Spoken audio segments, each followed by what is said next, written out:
Hi friends, have you ever seen such a massive roll of thread in your life? This thing makes me incredibly happy when considering that these are my normally large spools.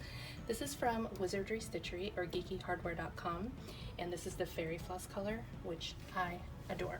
I wanted to show you the very inexpensive but very effective way that I use this large spool without a thread stand.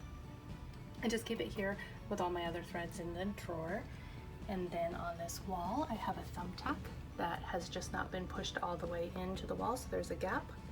And following it over to my machine, I have added a pony bead hot glued onto an empty spool thread.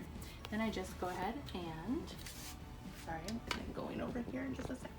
Then I just go ahead and thread it as usual, and it's ready to go.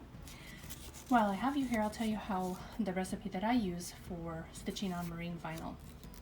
First, I have a layer of wash and gone, kind of the woven type of water-soluble stabilizer, and then tear away. I hoop that so it's taut.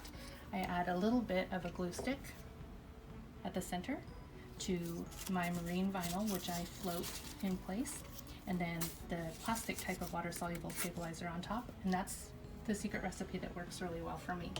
Do you want to mention that this same concept works just as well on machines, on sewing machines? It doesn't have to be an embroidery machine. And let's see it go in action.